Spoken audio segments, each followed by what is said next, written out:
दांत वाली बहू। रंजना कभी ब्रश नहीं करती थी।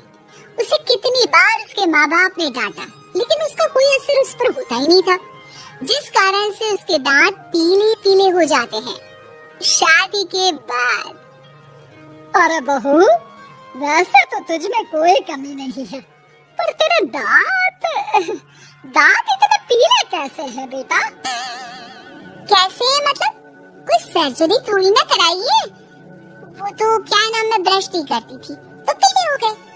अब क्या करूं? आप कहें तो लाल करवा लूं या फिर काले? यार ये क्या है, क्यों माँ से लड़ रही हो? लड़ रही हूँ? अरे मैं लड़ रही हूँ या ये बोल रही है कि दांत पीले हैं, पीले। अरे तपस्या थोड़ी ना की है इन्हें पीले करने के लिए। बकायदा ब्रश नहीं किया है 20 साल तक, तब जाकर।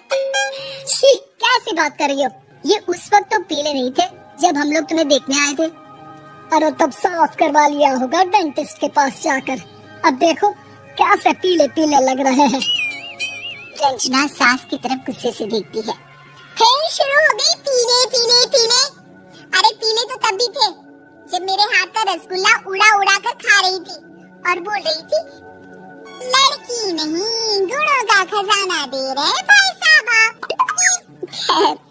अब वो लोग करते भी तो क्या करते, पीले दांत वाली बहू पल्ले पड़ी थी तो झेलना तो था ही। एक दिन कीर्तन में रंजना गाना गा रही थी।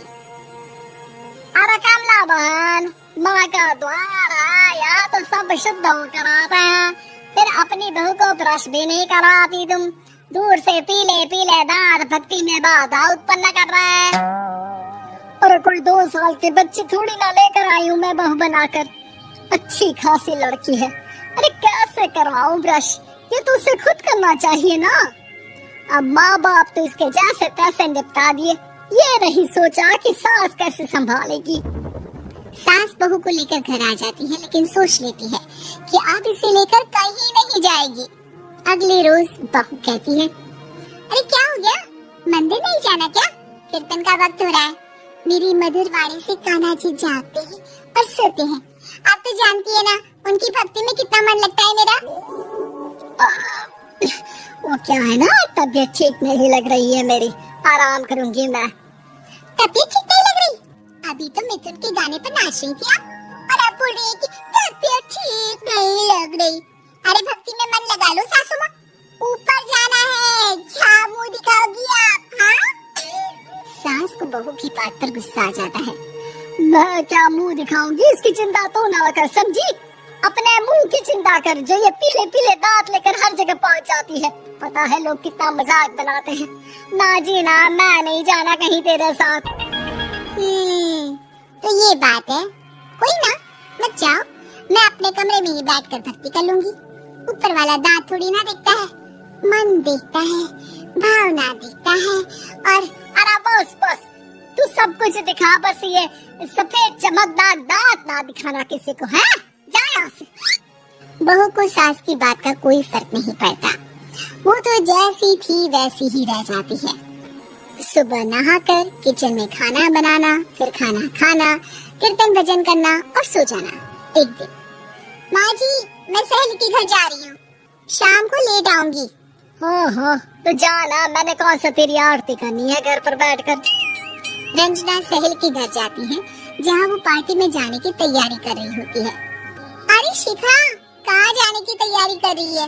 मैं गलत वक्त पर आ गई क्या? अरे नहीं यार, उल्टा सही वक्त पर आई है। मैंने ये साड़ी और ज्वेलरी निकाली है यार, शाम को इनके ऑफिस की एक पार्टी में जाना है। बताना कैसा लग रहा है ये सब?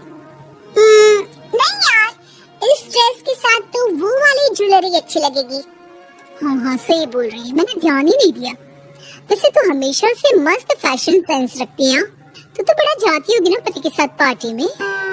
रंजना कुछ नहीं बोलती, बस सोचती है कि यार काश ये बात सही हो जाती, पर मैं क्यों नहीं जाती पार्टी में? क्या इन लोगों की कोई पार्टी होती नहीं होगी?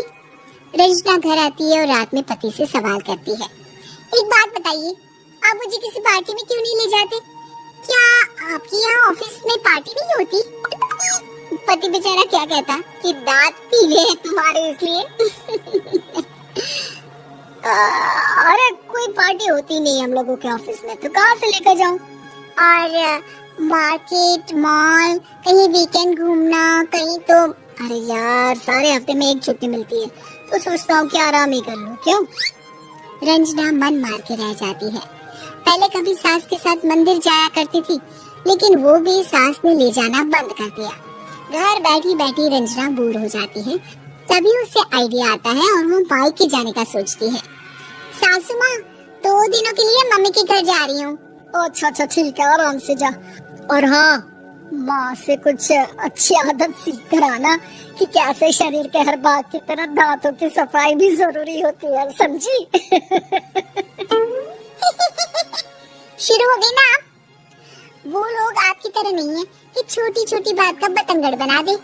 उन लोगों के लिए मैं मायने रखती हूँ, ना कि मेरे पीले पीले दांत। रंजना माँ को बिना बताए उन लोगों को सरप्राइज देती है, लेकिन जैसे ही वो दरवाजे पर पहुँचती है, अंदर देखती है कि घर वाले कहीं जा रहे होते हैं। अब माँ, काश रंजना दीदी के दांतों वाली प्रॉब्लम नहीं होती, तो वो भी हम लोगों के साथ चलती ना बुआ जी की बेटी की शादी में। हाँ बेटा, लेकिन अब उसे कौन समझाए कि उसको उसके पीले दांत नहीं दिखते, लेकिन उसके आसपास के लोगों को कितना एम्बैरेसिंग फील कराते हैं। मुझे तो कितनी बार उसके स्कूल की टीचर ने शिकायत की कि उसके साथ कोई लड़की बैठना भी नहीं चाहती, और ना ही कॉलेज में कोई उससे बात करना चाहता था। लेकिन पता नहीं क्यों उसे ये बात समझ में नहीं आती। कोई कमी नहीं है उस लड़की में, बस यही कि दांत पीले हैं। वो तो भला हो जीजा जी और उनकी माँ का, जो दीदी को जैसी है वैसे ही रखा हुआ है। रंजना को अपने घर वालों की बात सुनकर बहुत दुख होता है।